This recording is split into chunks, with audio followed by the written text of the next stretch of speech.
Appleblossom the Possum by Holly Goldberg Sloan. Chapter 25. Izzy's father now stands right next to the overturned hamper holding a net. He ran and got it from the garage. It was used at some point by Uncle Randy on a fishing trip, and then abandoned on a shelf to gather dust and spiderwebs. Izzy's mother left the room and is now back holding a broom and a hammer, which causes Izzy to shout, "What are you doing with a hammer?" Her mother's voice is too loud. "This is just in case." "In case what?" Izzy responds. "In case you decide that a defenseless little possum is a nail." Her father waves his arms in an attempt to create calm. "Okay, that's enough." Izzy's mother looks from her husband to her daughter. "The animal's wearing doll clothes. You've been playing with a gigantic rat." Izzy shakes her head. "It's not a rat, it's a possum, a marsupial, and I didn't put those clothes on her, she put them on herself." Izzy's parents both have uncomfortable looks on their faces, and not because of what Izzy has just said. His father loosens his grip on the fishing net. "This net smells awful." Izzy's mother nods. "It's like dead fish or something." Izzy doesn't care about the bad-smelling fishing net, although she does realize that the room is quickly taking on a terrible odor. She tries to explain. "The possum is my friend, my pal. I've seen her before through the window. I woke up this morning and she was sleeping with my stuffed animals." Izzy's father inhales big, like he's going to hold his breath before going into a tunnel, and then exhales long. He then says, "The animal does not belong in our house. Wild animals have fleas and ticks and carry rabies. It doesn't matter that the creature somehow got into clothing. It wouldn't matter if the animal could play the piano." Izzy's mother interrupts. "Well, it would be amazing if it played the piano. I mean, we could make all kinds of videos and put them online," and Izzy's father stares at his wife. "The animal does not play the piano." Izzy feels fairly certain that her possum is not musical. She doesn't want to reveal the fact that the only talent she's noticed so far is the possum's ability to make a big mess. In the bathroom, if the bathroom is any kind of example, her new pal is an awful house guest, so she remains silent. Columbo has been banished to the hallway, and he is whining with a kind of urgency that is beyond any of his usual meltdowns. The dog's clear desire to sink his teeth into something other than his red ball seems to bring Izzy's parents back to the problem in the room. Her father positions the fishing net over the laundry hamper as he instructs his wife and daughter. "You two should step back. I'm going to slowly lift the basket. The animal's going to run." Now it's Izzy's turn to interrupt. "We don't know she's going to run. Please be careful. She must be very afraid." Then Izzy's father slowly tilts the laundry hamper. They all wait and wait. Nothing happens. Finally, Izzy says she's not running. Her father then lifts the hamper up high into the air, which causes the net to rise up as well. They can all now clearly see the possum. The animal is flat on her back, arms stiff, and eyes closed. Izzy screams, "She's dead!" And she bursts into tears as her heart breaks. Her father does his best to explain as he stammers, "Small animals can die from fear. They have heart attacks." Tears run down Izzy's face. She cannot believe that the little creature is dead, but Izzy's whole bedroom has this smell of death. It's like the rotten stench of water in an old flower vase, only worse. Izzy's father puts his arm around her, but her mother stays at a distance. Columbo whines louder on the other side of the door. Izzy is able to say through her tears, "I want to give her a proper burial." "Of course, sweetheart," her mother says. "We can find a nice box and we can make a place for the animal in the garden." But Izzy continues to cry. "We can't put her out back because Columbo will dig her up, no matter how deep we make the hole." In the hallway, Columbo's frantic sounds do suggest that he'd dig through the earth's core to get at this thing. Izzy's mother nods. "You're right. We'll find a spot in the front of the house, maybe in the rose garden, and when we see the flowers blooming in the future, we'll know that she's a part of that." It is hardly consoling news.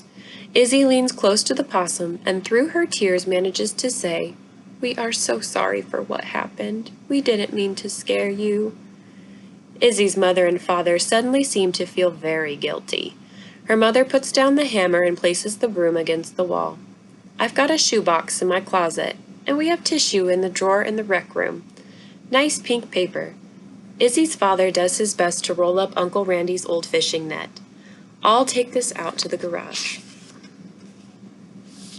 Izzy follows her mother to her closet, where she tries to steer Izzy toward a box that was for running shoes, but Izzy insists on a glossy black box that holds her mother's favorite high heels.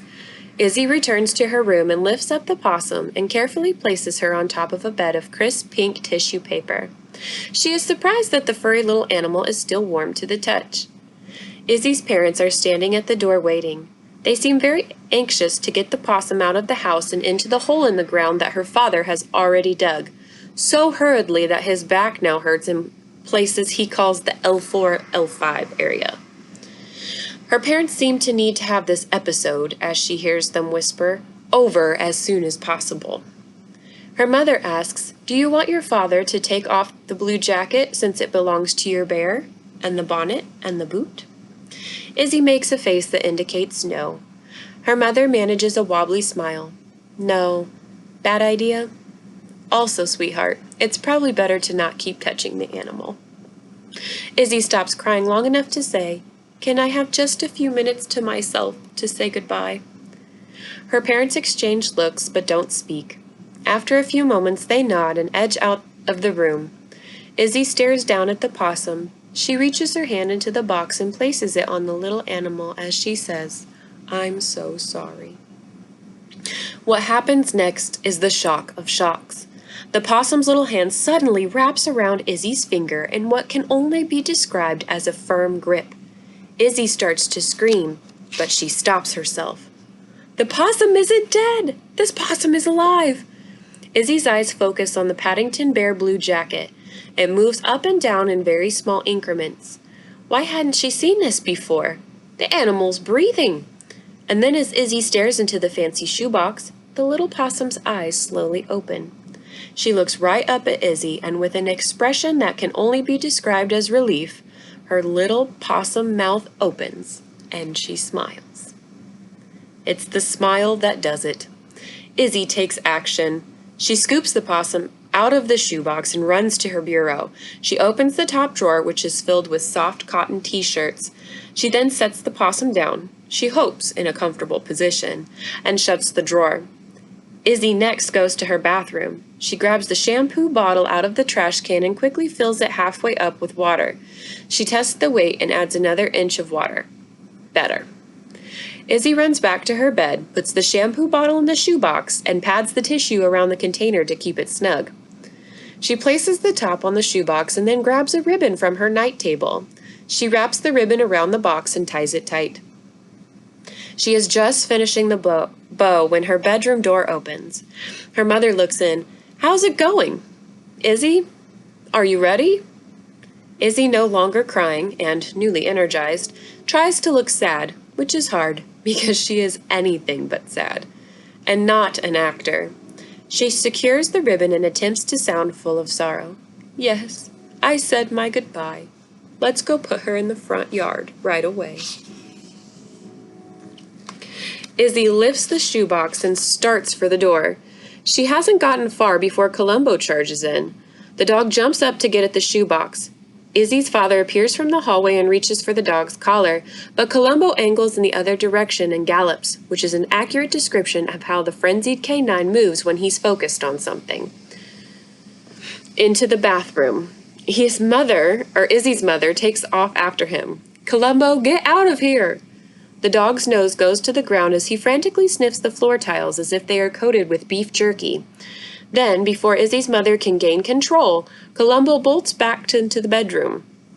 He lifts his nose into the air, and Izzy can tell he has picked up the scent, because he lunges straight for the bureau. She shrieks, "Get him out of here!" The alarm in her voice seems to penetrate the dog's brain, because he is even more anxious as he throws himself against the bureau. His claws scratch at the top drawer and his teeth clamp down on the knob. He is going to open the drawer. But to Izzy's parents, he just appears to be an insane dog intent on destroying good wooden furniture. Izzy's father shouts, "Columbo, no!" There is something about Izzy's father's voice that commands attention, especially when he's angry, and the only thing that really gets him angry is Columbo. Izzy's father grabs the dog by the collar and pulls him away from the bureau. Seconds later, Columbo is out of the room and sequestered in his dog crate in the kitchen. And not long after that, Izzy and her parents lower a fancy shoebox containing a shampoo bottle filled with water into a hole in the front yard and say a prayer. Stay tuned for Appleblossom the Possum, Chapter 26.